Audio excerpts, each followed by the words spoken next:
Hello everyone, welcome to नव classes. I am Navdeep Kaur. आज मेरे साथ है डॉक्टर गौरव सोइन और गौरव सोइन जी का पीएचडी कंप्लीट हो चुका है and finally he is doctor. Congratulations to you Gaurav thank you so much ma'am, thank you. जी। जो ये कन्वर्सेशन होने वाला है बहुत ही डीप होने वाला है। मैंने प्रॉपर अच्छे से पॉडकास्ट के लिए क्वेश्चंस एंड ऑल प्रिपेयर किए हैं सो दैट आप स्टूडेंट्स को बहुत अच्छी इंसाइट्स मिल जाए। ठीक है। और गौरव सोइन वैसे भी नव क्लासेस पे एडुकेटर भी हैं, रिसर्च पीएचडी के कोर्सेज भी लेते हैं। उसके बारे में हम थोड़ा लेटर ऑन डिस्कस करेंगे। ठीक है, पहले हम आपकी पीएचडी को सेलिब्रेट कर लेते हैं। सो गौरव जी, आपको मोटिवेट क्या किया कि आपको भाई पीएचडी करनी है? एक्चुअली मैम, आप जिस भी प्रोफेशन में होते हो हमेशा आप चाहते हो कि उसके हाईएस्ट लेवल तक आप पहुंचो। और हमारे एकेडमिक्स में यही है कि यूजी करो, पीजी करो, उसके बाद नेट या जेआरएफ जो भी आपको लग रहा है उसको आप क्वालिफाई करो, फिर पीएचडी करो और उसके बाद पोस्ट डॉक करो। जी। तो मेरे को लगा कि अब जब इस फील्ड में है ही तो उसके बिल्कुल सुप्रीम हाईएस्ट लेवल तक जाना चाहिए, जिससे आगे जा कर के एक तो नाम के आगे डॉक्टर लगे और फिर अगर आपको असिस्टेंट प्रोफेसर से एसोसिएट प्रोफेसर और फिर एसोसिएट प्रोफेसर से प्रोफेसर पे जाना है जो हाईएस्ट लेवल होता है, जी। उसके लिए भी पीएचडी मैंडेटरी है। तो मुझे लगा कि हाँ, ये करनी चाहिए। तो मतलब इंडिया की हाईएस्ट डिग्री अब आपका सपना था वो आपने ले ली, राइट? जी। Yes ma'am. सो ठीक है।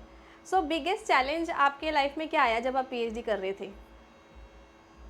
मैम, एक बहुत ही बड़ा मेरी पीएचडी जर्नी में एक टर्निंग पॉइंट था। वो ये था कि आरडीसी के टाइम पे मेरे जो सुपरवाइज़र थे और को सुपरवाइज़र थे वो चेंज हो गए। तो शुरुआत में क्या होता है, एक रेपो बना होता है आपका एक सुपरवाइज़र के साथ, उनके साथ पेपर भी आप बना रहे होते हो, एक जी। कंफर्ट ज़ोन रहता है। फिर एकदम से क्या हुआ कि मेरे पास जब लेटर आया तो मेरे सुपरवाइज़र को सुपरवाइज़र चेंज हो गए थे। पर मुझे ऐसा लगा जो भी चीज़ होती है वो अच्छे के लिए ही होती है। क्योंकि मेरे जो सुपरवाइज़र थे he is the vice chancellor of the हाँ। यूनिवर्सिटी और जो को सुपरवाइज़र थे he is also the dean of the university. तो बहुत एमिनेंट एक्सपर्ट्स से मेरे को सीखने का मौका मिला। तो ये मुझे लगा कि अच्छी चीज़ है, जो भी होता है अच्छे के लिए होता है। जी, जी, बहुत बढ़िया। सो क्या आपके माइंड में ऐसा कभी पीएचडी करते टाइम आया कि आप क्विट कर दो, मतलब? एक्चुअली मैम, क्विट तो नहीं, पर कई बार ऐसा होता है क्योंकि जो लोग गवर्नमेंट यूनिवर्सिटी से कर रहे होंगे या पीएचडी कर चुके हैं वो रिलेट कर पा रहे होंगे मेरे से कि कई बार ऐसा होता है कि आप सोचते हो कि आज हम थीसिस सबमिट करने जाएंगे पर थीसिस सबमिट नहीं होती है। यस। या वो लीव पे है या कुछ ऐसा होता है कि मतलब उस दिन नहीं होती है। तो वहाँ एक पॉइंट ऑफ टाइम पे लगता है यार अब फिर आना पड़ेगा, कल होगी कि नहीं होगी, बहुत अनसर्टेनिटी हो जाती है। जी। तो वहाँ पे अपने आप को थोड़ा मोटिवेटेड आपको रखना होता है, जिससे आप आगे भी उसको कंटिन्यू कर सको। तो बस ऐसा लगा, क्विट करने का तो कभी नहीं सोचा। हाँ, पर सेटबैक्स आए पर सबके साथ डील कर लिया। तभी जी। मज़ा आता है जब बाद में आपकी हाँ। हो जाती है पीएचडी। बिल्कुल, वेरी गुड। नहीं, आई कैन रिलेट। मैं भी गवर्नमेंट यूनिवर्सिटी कैसे कर रही हूँ पीएचडी। तो ये होता है कि ख़त्म कब होगी? लीप्स एंड बाउंड्स आ रहे हैं हाँ, और लंबी खिंचती है। यस, लेकिन ना हाँ, यस मैम। एक्सपीरियंस मिलता है अच्छे तरीके से। जो पीएचडी है वो गवर्नमेंट यूनिवर्सिटीज़ में ही होती है क्योंकि वो आपको खींच देते हैं अच्छे से।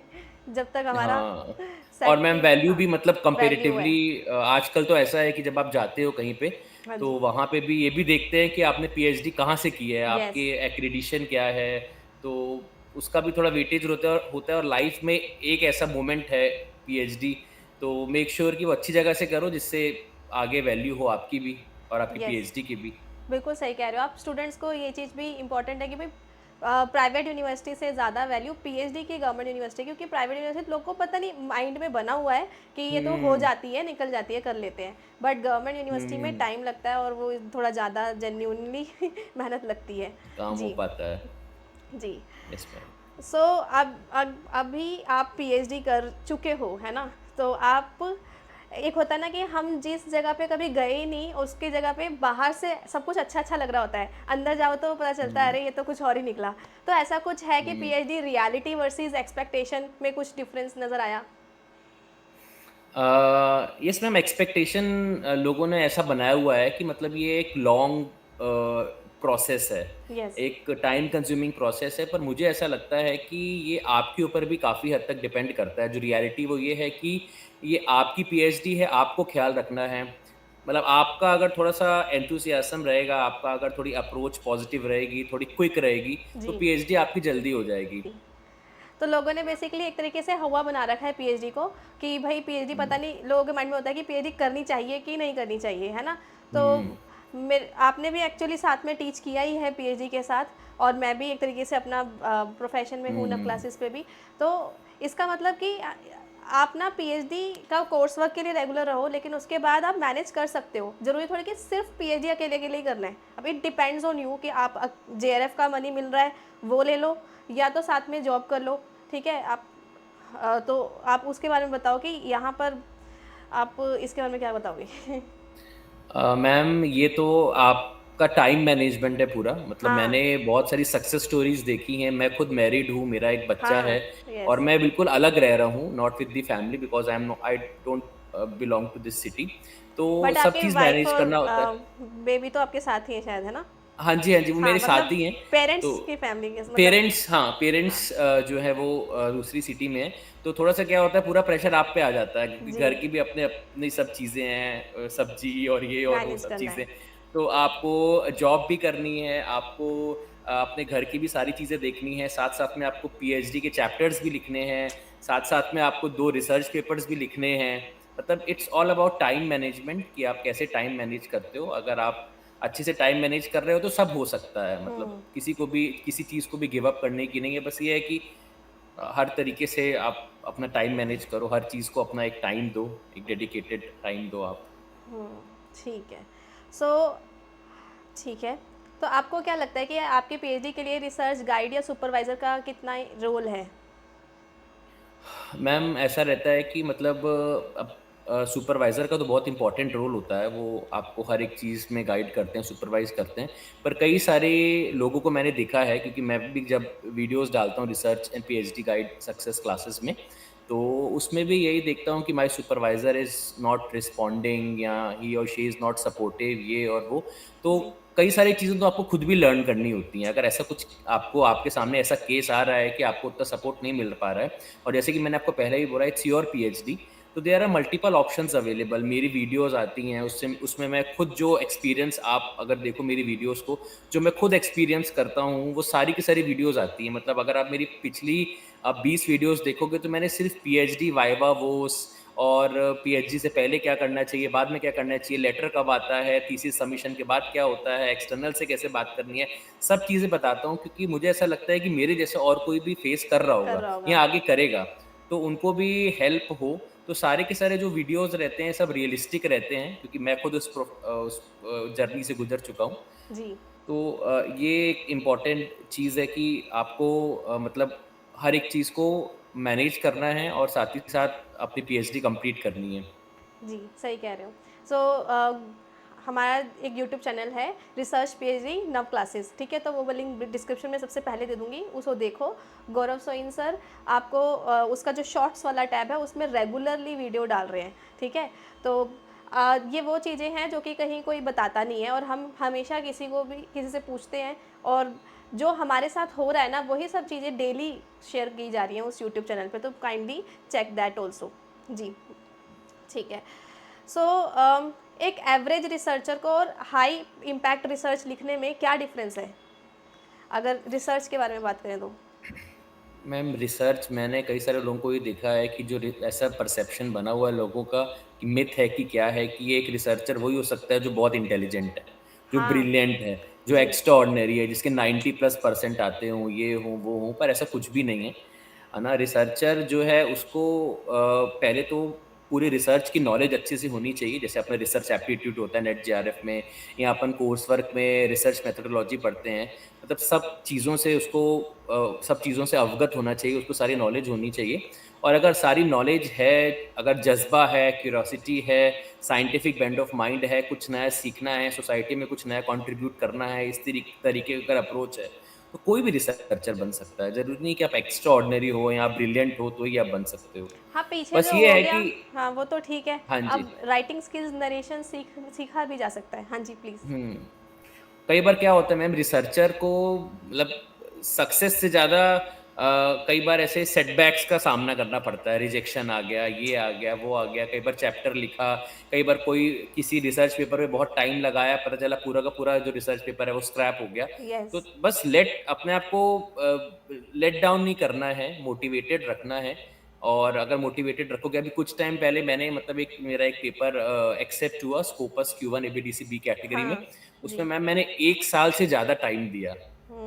हाँ जी। चाहता तो बीच में मैं 2 मेजर रिविजन्स आए, 1 माइनर रिवीजन आया। चाहता तो मैं, इंसान कोई भी हो जाता है, अरे यार एक्सेप्ट ही नहीं हो रहा, एक्सेप्ट ही नहीं हो रहा।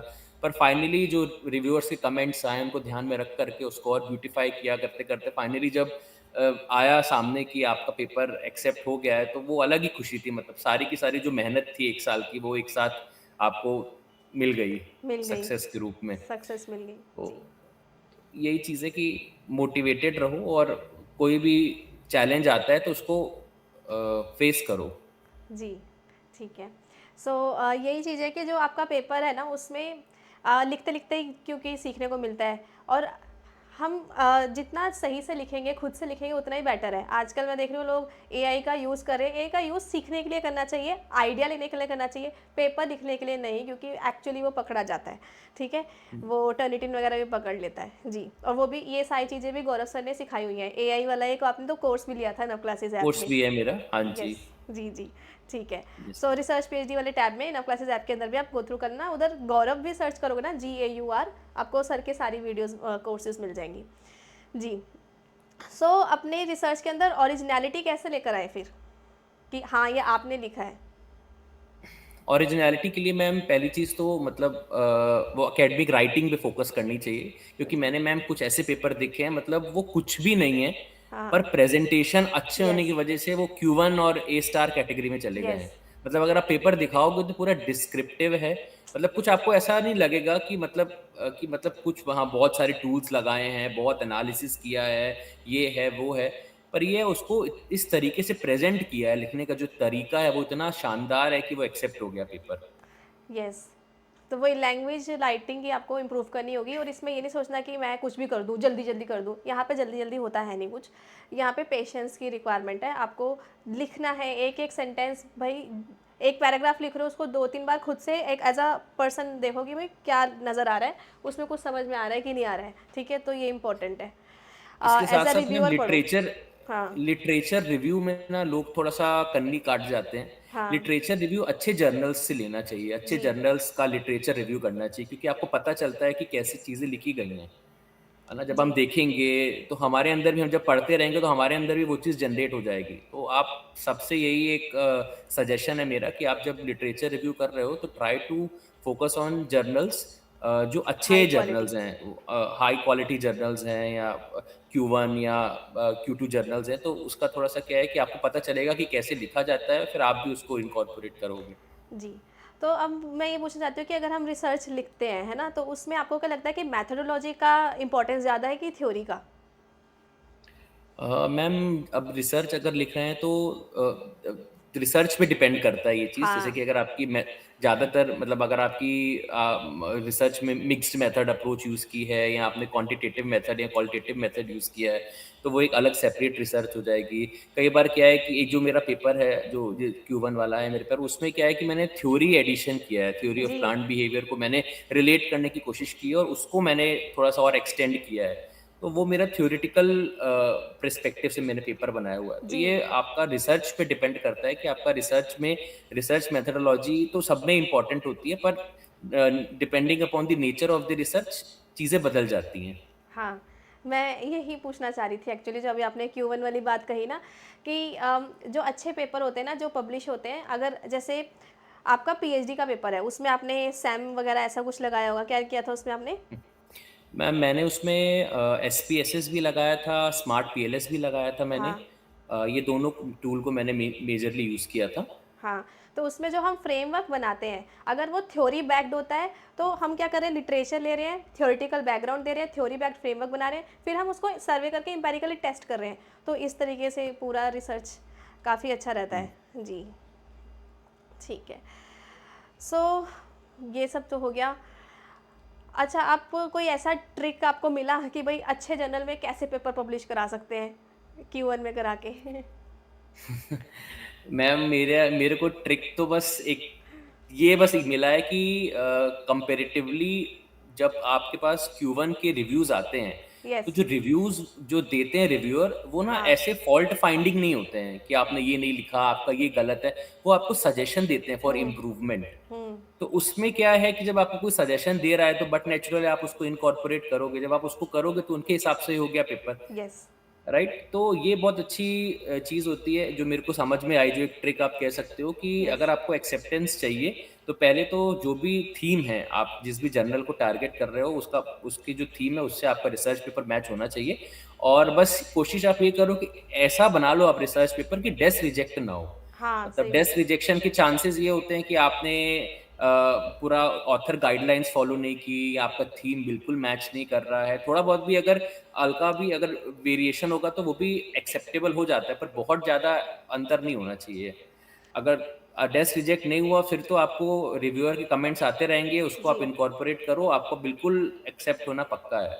जी, सही कह रहे हो आप। सबसे बड़ा डर जो होता है ना एज़ अ रिसर्चर में हमारे सबके मन में होता है डेस्क रिजेक्शन, मतलब भेजा रिजेक्ट हो रहा है, भेजा रिजेक्ट हो रहा है। सबके साथ होता है, इसमें कोई बड़ी बात नहीं है। इसको सबके साथ में इसको इनिशियल नॉर्मल लेवल नहीं पे लेना मेरे चाहिए। बच्चे कहते हैं 1-2 बार रिजेक्ट हो गया, डीमोटिवेट हो गए, छोड़ दिया, नए पे लग गए। अरे! उसको आप वेस्ट कर रहे हो। उसको अपडेट करो रिसेंट साइटेशन वगैरह से और अपनी लैंग्वेज अच्छी सुधार लो, तो हो जाता है। जी, और फिर उसके बाद यहीं से मुझे अपने साइड से भी एक ट्रिक यही याद आ गई कि जैसे मैंने भी पेपर पहले भेजा था ना Q1 वगैरह में, तो वहाँ से ना जो रिव्यू आए, एक जगह रिजेक्ट हो गया, अंदर रिव्यूअर के पास चला गया, उसके बाद जो रिव्यू आए, वो ही इतने अच्छे थे कि नेक्स्ट टाइम मैंने उसको अच्छे से बना के भेजा, तो वो वहाँ पर एक्सेप्ट हो गया।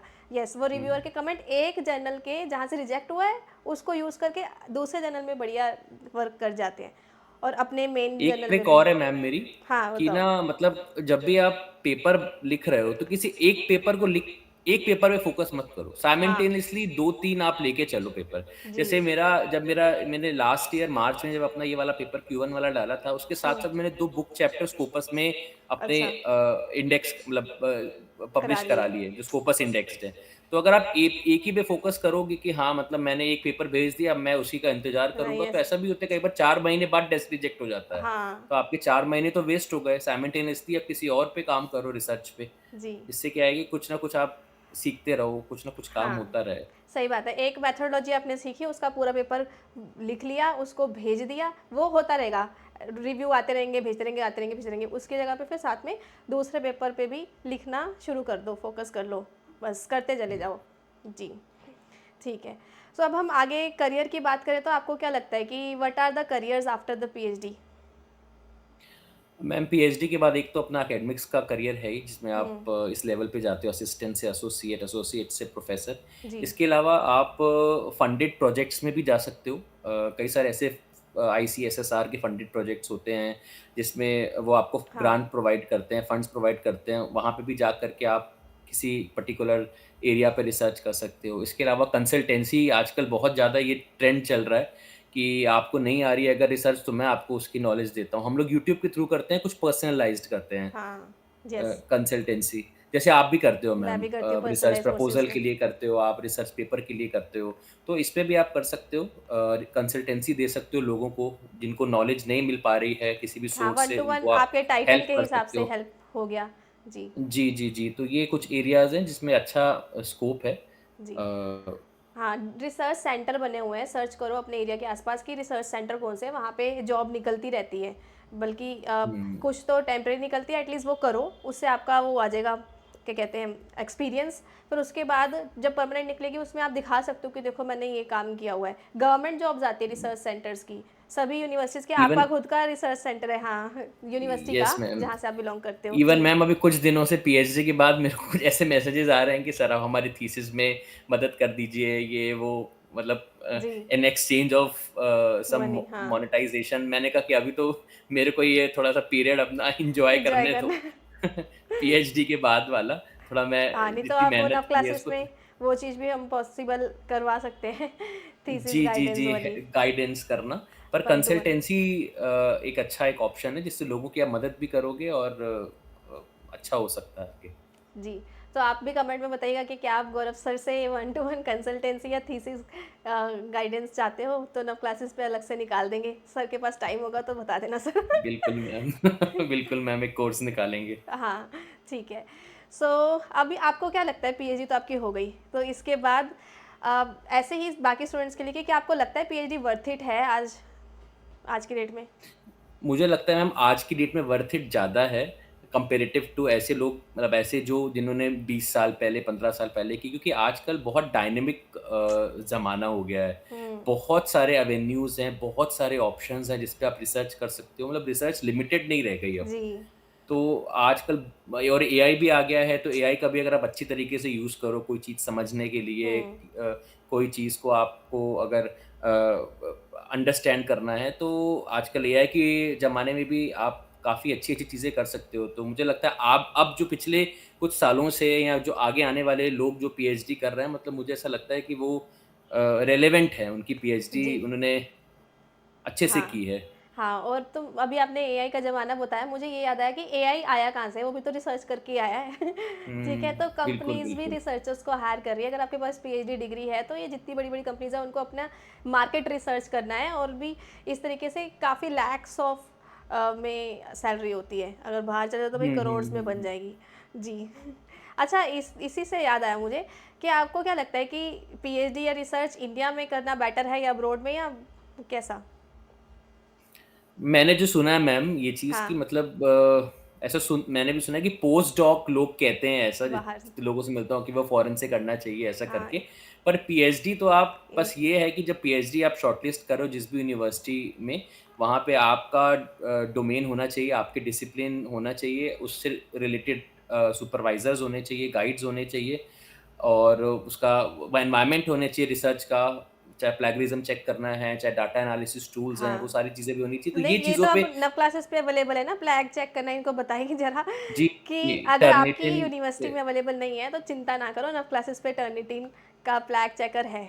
इतने माइन्यूट प्राइस में, जैसे उसमें 100। सिमिलैरिटी, एआई दोनों आ हाँ, जाता दोनों है। आ रहे हैं। तो इतने माइन्यूट प्राइस में, मतलब 110 रुपीज़ में आपके 2 रिपोर्ट्स हम दे रहे हैं प्लेगरिज्म की, और अगर एआई करते हो तो हुँ, हुँ, उसकी भी हुँ। आप कोर्सेज़ में चेक कर सकते हो, टर्निटिन सर्च कर लेना नव क्लासेस में।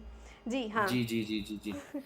तो ये चीज़ें देख कर के आपको शॉर्टलिस्ट करनी चाहिए यूनिवर्सिटी, ना कि इंडिया के बाहर जाऊँ या इंडिया के अंदर रहूँ। हाँ, इससे ये कंट्री तो आपकी मैटर्स। पर्सनल चॉइस है, मतलब आपको लगता है कि आप बाहर रह रहे हो, या वो एक पर्सनल चॉइस है, अदरवाइज़ इंडिया में पीएचडी करना भी अच्छा है, ठीक है? पोस्ट हुँ, डॉक के तो ऑप्शन बिल्कुल। अवेलेबल नहीं है, ये दिक्कत है। कुछ ही हुँ, गिनी-चुनी यूनिवर्सिटीज़ ही करवा रही होंगी पोस्ट डॉक, इसलिए हुँ। बाहर जाते हैं लोग। जी, ठीक है। सो ये सब हो गया। अगर आज की डेट में कोई रिसर्च वगैरह स्टार्ट करना चाहता है, मतलब पीएचडी में एडमिशन लेना है या रिसर्च स्टार्ट करनी है, तो उसे शुरू कहाँ से करना चाहिए आपके हिसाब से? अगर स्टार्ट करना है तो सबसे पहले तो आप अपना एक एरिया ऑफ इंटरेस्ट जनरेट करो, जो आपको लग रहा है कि हाँ मुझे ये चीज़ पसंद है, और उससे रिलेटेड आप लिटरेचर्स पढ़ने चालू कर दो। जैसे हाँ। लिटरेचर्स आप पढ़ोगे, या फिर अगर आपको एक मतलब मैं सजेस्ट करूँगा कि आप एक एसएलआर कर लो, हुँ, सिस्टमैटिक सही लिटरेचर बात है। रिव्यू। क्योंकि मैंने भी ये किया है, सिस्टमैटिक लिटरेचर रिव्यू से क्या होता है, उसका ऑब्जेक्टिव यही होता है कि आप एक रिसर्च गैप आइडेंटिफाई कर रहे हो over the hmm, years literatures review करके। तो हुँ, आप तो बस ये फ़ोकस करो कि आप एक एसएलआर करो, जिसके लिए आपको लिटरेचर रिव्यू करना पड़ेगा, और जब आप एसएलआर लिख लोगे तो आपको ऑटोमैटिकली एक गैप मिल जाएगा। जब गैप मिल जाएगा तो आप आगे उसको एक रिसर्च पेपर का रूप दे सकते हो। Yes, yes. और पीएचडी में एडमिशन लेने का मन कर रहा है, तो रिसर्च प्रपोज़ल लिखना चालू करो, लेकिन उसमें भी सबसे पहला पॉइंट वही सर ने जो बताया, एसएलआर होता है, सिस्टमैटिक लिटरेचर रिव्यू, अगर आप करोगे तो ही आपको अपनी रिसर्च का गैप मिलता है। यस, और काफ़ी हुँ। कुछ मिल जाता है कि मैथोडोलॉजी दूसरों ने क्या यूज़ करी है, मैं क्या करूँ। जी। तो टीसीसीएम फ्रेमवर्क वगैरह। आप जैसे हम कहते हैं ना कि गर्ल्स की लाइफ बहुत मुश्किल है, कि घर का भी संभालना है, बाहर का भी। मैंने गौरव को देख के हुँ। ऑब्जर्व किया है कि बॉयज़ भी इतना कुछ संभाल रहे होते हैं साथ में, ठीक है? तो आई नो। तो इसलिए आप ये बताइए कि जॉब प्लस मैनेज करना फैमिली और न्यूबॉर्न बेबी के साथ आपने ये सब झेला है।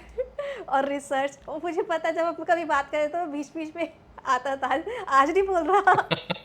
आज मैं वो नानी के घर गया हुआ है, तो ओह! मैंने कहा तभी आज अब मैंने आज बोला भी कि आए। आज शेड्यूल कर लो।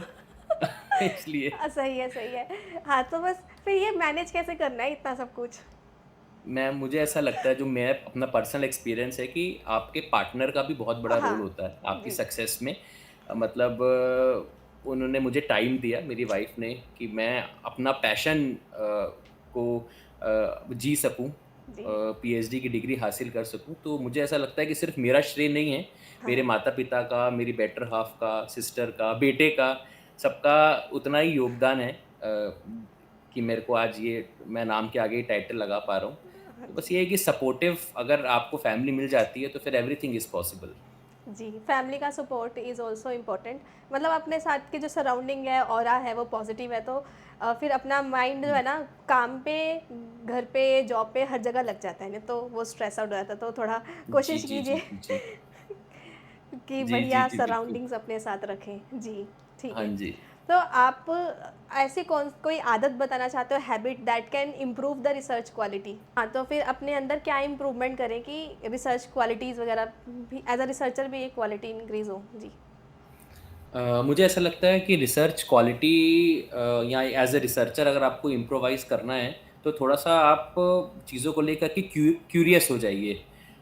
मतलब मुझे ऐसा लगता है कि अगर आपके अंदर वो पैशन होगा कि मुझे रिसर्च करनी है, या मुझे कुछ नया कंट्रीब्यूट सीखना करना है। है हुँ, सोसाइटी को लेकर के। हुँ। मेरे जब मैं सीवी बनाऊँ, तो मेरे नाम के अंदर बहुत सारे ऐसे पेपर्स हों जो अच्छे जर्नल्स में हैं। मतलब एक एक मोटिवेशन आग रहती है अंदर, हाँ, आग कि रहती मेरा है। हाँ, कि मेरा वो धीरे-धीरे ही आती है। जी, क्योंकि मैंने भी शुरुआत पीयर रिव्यूड जर्नल से ही किया, फिर यूजीसी केयर, फिर बुक चैप्टर स्कोपस, फिर जाकर के क्यू1 आया। तो ये धीरे-धीरे स्टेप बाय स्टेप अप्रोच है। बस ये है कि मतलब वो र आग रखनी है अंदर, कि हाँ, कुछ करना है, रिसर्च करनी है। तो अगर आप ऐसी क्वालिटी अंदर रखोगे, तो फिर आप अच्छी रिसर्च कर सकते हो। जी। चलो नाइस। अच्छा, तो toward the end of the session हम लोग आपसे रैपिड फायर करते हैं थोड़ा-सा, ठीक है?